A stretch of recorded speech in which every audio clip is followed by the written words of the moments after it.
my job in being here was to tell you exactly what happened on the ground in Santa Cruz and Monterey after we were sprayed, first in Monterey, then in Santa Cruz. So that's my job. Well, the first one is that there are theoretical assumptions regarding the safety of this program. Bob talked a little bit about it, and that mostly the safety has been assumed, this product has been assumed to be safe by the DPR, Department of Pesticide Regulation, Environmental Protection Agency, and OEHA. And, but in reality, they actually didn't do any of their own tests on this stuff. They basically looked at data of other pheromones used over agricultural areas, not pheromones used in residential areas, and certainly not that are going to be exposed to pests. We did have significant fallout with regards to animal injuries and deaths in Santa Cruz and Monterey. Bob mentioned the birds, the die-off of the seabirds, but the Department of Pesticide Regulation said there was no connection, but we'll talk about that in a second. But in addition to the seabirds, we're talking about cats, dogs, one woman lost her goat, other birds, songbirds, almost everybody, to a person that we've spoken to that have been in the spray zones, have talked about the loss of songbirds in their yards, sometimes for a couple of weeks, and other people with fish and ponds and things like that. The state basically alleges that the pheromone itself is safe to non-target organisms, and that might be true, but there hasn't really been any study of that. And then, again, that deference is going to the DPR, Department of Pesticide Regulation, or OEI documents.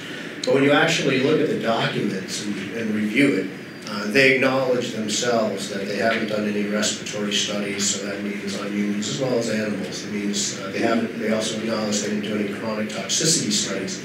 And this is a program that the state legislature has approved for until 2018. So that's a 10-year authorization for this program. Ms. Kennedy, you asked a question about the efficacy of eradication. Since 1982, CFA has been involved in 274 eradication programs. When we think about eradication, we think about all species gone, disappeared. And that is the standard definition in entomology as well, is that every member of the species is gone, is destroyed or captured or whatever. But there's a political eradication. Basically, if you look at the 274 eradication programs that have been underway since 1982, it's been for 9 pests. You do the math. That means that 9 pests have been in eradication mode for 26 years. And virtually every year, they've been eradicating the same pests. Because it could be disappear from Santa Cruz today, but show up again tomorrow. And they define that as a reintroduction. We believe that it's just a population that hasn't been eradicated. So there are several points that, with regards to both safety and efficacy, that we have to consider with regards to this program. Even if you do a cursory review of the inert ingredients in Checkmate, many of us don't worry too much about the pheromone, even though it hasn't been well tested. But it's the ingredients, the inerts that we are worried about. You look at tricapryl chloride, it can be toxic to organisms down to parts per billion or parts per million.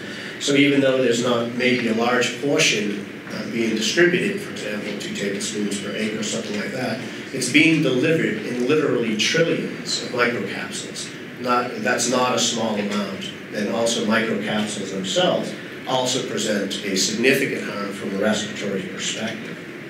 So, one of the things that's most important for us in Santa Cruz is, if you look at this picture here, again, the state alleges that the concentration is going to be so small as to not affect non-target organisms or be an environmental health hazard. However, the reality in Santa Cruz is very, very different. This foam that's along the beach, this actually went for several miles along the coast. That was about 100 feet into the water. This is a foam of yellowish-green sticky viscous matter that was filled with microcapsules. We actually looked under a microscope and saw the microcapsules. This stuff ran off through the drain pipes because we got sprayed on Thursday night. Friday we had a little bit of a rain. Saturday we had a torrential downpour, and literally all this stuff just washed into the bay. And many of the birds that were actually found were found at inlets where the freshwater rivers were actually coming into the Monterey Bay National Marine Sanctuary. And you could see this yellow foamy, yellowish-green foamy stuff in the bay. The most observable negative event to animals was the seabird die-off. this is how I got interested in this issue, actually. I'm an herbalist by trade. I was down in Elkhorn Slough, hiking around, just looking at plants. Came to an area just about this wide, 30 yards or something, and there were 29 dead cormorants that I saw just in one area in pristine condition. Had no idea how they could have died, and all be in the same state. Usually they're eaten by maggots or flies or rotted and stiff, and these are all fresh and pliable. When we got sprayed in Santa Cruz, the Sentinel started reporting on hundreds of dead seabirds along the shoreline. And again, this was a direct, immediate temporal association, meaning we got sprayed Thursday night, the birds started showing up dead when people were taking their walks in the morning and jogging along the beach. And even though there's been the state has really gone out of their way to discount this as being associated with checkmate, if you look at the actual Department of Fish and Game report, you'll see that they couldn't reach the conclusions. They basically said, we don't know why the birds died. However, we know it wasn't the spray. But 1 and 1 sometimes makes 2, and that doesn't make 2. Usually if you don't know what you can rule out, and unless you know what caused it most of the time. Also, when you look at the actual test that was done, they only looked at the pheromone the active compound as being present or absent on the feathers. They didn't do any systemic toxicity studies, they didn't do any tissue distribution studies, they didn't look at the presence or absence of microcapsules in the lungs or in the glands of the birds. They did none of that. This should have been basic toxicology 101 if they really cared about knowing what might have caused it. The other thing is that in saying that it wasn't the aerial spray, they did say that it may be due to red tide. But they failed to mention that 4 of the compounds in checkmate actually feed red tide: tricaprylammonium chloride, urea, sodium phosphate, ammonium phosphate. These all feed red tide. And now, while at the concentrations of a few tablespoons per acre may not have done anything, once we got this runoff, which is tens of thousands of more concentration that would have been on the land, and trillions of microcapsules, that's a very different story. And it shows how there could have been more than a temporal association. First time I heard about songbirds was from my wife. Every morning she gets up, and while she's putzing around the rooms, she listens to the songbirds consciously. And from the morning after to 2 weeks after the spray, first night in Santa Cruz, there were no songbirds. And each of these, in the presentation you have, I'm just going to read this one. On the morning of November 8th, I observed over 100 birds active in my yard near Lighthouse Field in Santa Cruz. They included 3 large flocks of songbirds and various others of different varieties. Many more birds were evident in the neighborhood. The next morning, after the pesticide attacks, there were none. This was the first time I've ever seen a total absence of bird life in almost 30 years of being in that home. This lasted for weeks. Over the course of the next 2 weeks, I observed 16 dead songbirds and 1 dead pigeon either on my property or around my immediate neighborhood, and I have never seen anything like this before. And this is the thing, is that the reports the other reports as well as this one, they're anomalous. They're not the normal people getting sick or birds or animals and cats dying, things like this. This is very anomalous. The bees are a big concern of mine. After I told my bird story the first time in the Santa Cruz Town Hall meeting, I literally got 4 calls in 1 week from different people independently saying, "Are you the guy that talked about the birds?" And I said, "Yeah." "Has anybody told you about the bees?" I said, "No, what did you find?" One woman had been gardening on Thursday, beautiful day, bees all over her plants and rosemary just like normal. Very next day on Friday, the bees were struggling on the ground like they couldn't get up to fly. You asked about the stickiness. Somebody asked about the stickiness of the stuff, and that's what it seemed like. They were covered with the sticky stuff, and there was spider webs within the rosemary plants covered with this sticky, yellow, viscous material, much like what was in the spray runoff. And then we also saw that same viscous material in trees, on cars, on windows, in planter boxes, even in kayaks that were actually in the land. This was not an ocean event that caused this foam, this viscousness. This was directly likely the spray. Also, some people actually looked at that sticky stuff and also saw the microcaps. But in 1 week, 4 different people talked about either bees being dead on the ground, struggling on the ground, having disoriented flight, literally bouncing into walls, bouncing off the plants, not able to fly. again, probably because of the stickiness, and I think that bee die-off is one of the most significant things that we have to worry about, because microcapsule delivery system is extremely insidious to bees. While the beekeepers might not care about it right now, they should. It is a fact that the pollen size is the exact same size as the microcaps, and then they get fed to the brood, the queen, the emerging adults, and that's not good. Another one was a woman in Monterey. She was actually going to come today, but she had a doctor's appointment, so she couldn't. Tomorrow that she has to go to. She's been raising rabbits for 20 years. She had a litter of 9 babies the week before the spray. Literally the morning after the spray, 6 of the 9 rabbits died. A week later, one of her other mothers had a whole litter of 7 babies born, stillborn, all dead. In 20 years, she has never seen that happen ever before. And actually, rabbits, because of their sensitive respiratory system, are actually used as biological indicators, much like a canary in a coal mine in the military, for actually identifying if you're under attack with biological warfare. So they have a very sensitive respiratory system. Dead cats. First dead cat I heard about was from a coworker who said, "Hey Roy, has anybody told you about cats?" And I said, "No." He had 3 cats, and one of his cats got out in the middle of the night during the spray. They got him in the house, they heard him scratching on the window. He was covered with the sticky stuff. His fur was really sticky. They did their best to towel him down and spray him with a little water and wash it off as best they can. 3 days later, that cat drops dead in the backyard. No injuries, no bites, no nothing. Other than that, it was up until then, it was a perfectly healthy cat. Maybe coincidence? I don't think so. It's the only one of the 3 that got out, so he didn't think it was a coincidence.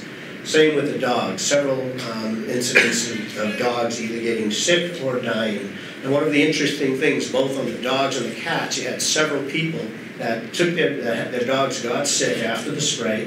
They took them out of the city, like brought them to Davis or brought them to San Francisco or different places. They recovered, brought them back to Santa Cruz or Scotts Valley, and they got sick again.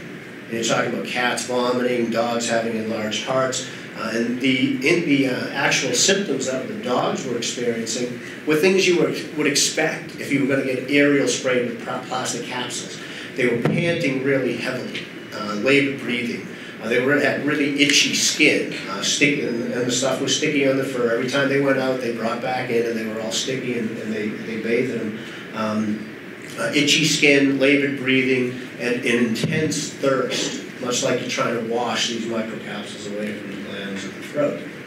A couple of other people reported on their ponds being covered with, in Monterey, they talked about covered with a white film on top of the fish ponds in their backyards. In Santa Cruz, it was more yellow. There were 2 different formulas actually used.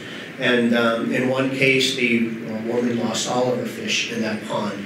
And they had been there for several years, absolutely healthy. Somebody else had fish that they just got lethargic. They didn't want to come up. The woman tried to scrape the foam off the top, but immediately she just emptied the pond, caught him, emptied the pond, cleaned it all out, filled it up, and for the next couple of weeks she said they were just really lethargic, not wanting to eat. And somebody else in Santa Cruz also lost the fish. In addition to the aerial spray, you guys seem pretty educated on this issue. But I do want to highlight the potential toxicity of the other treatments, other than aerial treatments. Chlorpyrifos is being used in nurseries. A lot of these nurseries are in residential areas, even though they're commercial wholesale nurseries. We have one in Santa Cruz that's right along Soquel Creek. He's had to close down 4 times, and this is the insidiousness of this program, is that if you find one single sign of LBAM on 4 acres, you have to spray the entire acreage with something. And if the guy wants to sell his plants, as Bob said, he has to spray with chlorpyrifos. This one guy's right on Soquel Creek, which one goes right in the through a residential area and then right into the bay. It's only about a mile and a half of the bay. And chlorpyrifos is extremely toxic. You asked about permethrin and how dangerous that is. 96% of cats, even if they're exposed to small amounts, express symptoms. Probably the saddest. There's many other individual cases of cats, dogs, goats, rabbits, etc. I was just highlighting a few. Probably the saddest part about this is that eradication probably is not necessary. If you look at New Zealand, you look at Hawaii, you look at Eastern Europe, the European Union does not quarantine for LBAM. It's endemic in Eastern Europe, it's not a problem in the crops there. The UK doesn't quarantine for LBAM, it's not a problem in crops there. It does not destroy forests in any place where it exists. It can live in trees, absolutely, just like every other moth can. We have 300 closely related moths in California, and there's 1,200 throughout the United States. They're just part of the food chain, and LBAM will probably become part of the food chain as well. The damage is so superficial that it does as to not warrant a significant, has the economic significance that, you know, as alleged, as a moth of mass destruction, so to speak. This is not an opinion that's just mine. Scientists do support this opinion. Last week, Darrell Chambers, retired 44 years with the USDA, who's probably one of the preeminent pheromone experts in the United States, 44 years with the USDA, he said that eradication is probably not achievable, and he does not support the use of eradication against this moth, even with using it in conjunction with the other treatments, more toxic treatments. I left you with a couple of summary pieces and some recommendations. A couple of questions that you guys have mentioned before. You also asked about scheduling as far as how much notification we might have. Well, in Santa Cruz and Monterey, the notification process was really bad. The reason why the woman lost her rabbits is because the target date for spraying kept on moving. We never had a clear bead on when the spraying was going to happen. We were told it was going to be Monday night, then it was moved to Tuesday, then it was moved to Wednesday, then it wasn't going to happen, and then in fact it happened Thursday. There wasn't adequate notification. Hopefully they've learned from that. You asked about permethrin and how much might be in the neighborhoods. We're talking in Santa Cruz, they're proposing to put this stuff on 3,000 telephone poles per square mile. This is stuff that's going to be in our neighborhood, it's going to be along our bike paths, our walking paths, our hiking trails, around daycare centers, around schools. This is not a simple eradication program using a moth pheromone only. This is an eradication program that has a lot of impact for our area, both from a human perspective and a children's perspective. So my recommendation is to please take whatever action you can with regards to protecting, one, our animals, but our two-legged animals as well, because the program really is a political program. It's not really about crop damage. It is about funding for emergency programs. There's no way that this is going to be eradicated. For 26 years, they haven't eradicated these 9 pests, even though they've thrown a lot of money at it. It's just not going to happen. Oh, and one last thing that I would mention is with regards to the monarch butterfly. One of the other part of this program that wasn't mentioned is the release of wasps. And at first they were talking about just releasing native wasps. There's already a high level of natural predation that happens. As somebody said, LBAM, just as it's a general feeder, it's also a general feedee, meaning ants, earwigs, mosquitoes, flies, wasps, birds, bats, all eat. Viruses, all kill LBAM. And we have all these predators here. General predators go after general pests. That's the nature of life. That's biology 101. And again, we have very closely related tortoises here that do absolutely nothing. There's a few that are also bad, so we have to distinguish which are bad. LBAM in the continuum of things does not appear to be a moth of mass destruction, as we've said. But now they're talking about releasing non-native predators. And to me, to release another invasive species, to get rid of an invasive species that may not actually be a problem, without doing the appropriate tests. They're testing for efficacy, but they're not testing for environmental consequences down the road. And I was at the Environmental Advisory Task Force meeting the other day of CDFA, where they were presenting the information on these non-native predators, and they basically said, the tests aren't done, but we know we're going to use them. Maybe Bob can clarify that, but the bottom line, that was the Environmental Advisory Task Force, and they were saying, yes, it's basically we're going to use these even though the test results are not in yet, and even though there's been no environmental impact. To me, this is a real problem. This has been a program that's been a knee-jerk reaction Oh, and there's actually one big thing, I'm sorry, that I failed to mention, is that another reason why this eradication is not required, one of the justifications given by the state was to satisfy our trade partners. If we look at the phytosanitary advisory from Mexico, the last paragraph basically says that we're willing to change our policies if you are. I have a letter from an ag official in Canada that says the only reason why we quarantine LBAM is because we have to trade into the U.S. If the U.S. were to change their policies, we would consider changing our policies and see how that affects our exports. But the U.S. is our greatest export market, and we don't consider LBAM to be a problem in our crops. So this is the other reason why this eradication program is really not necessary.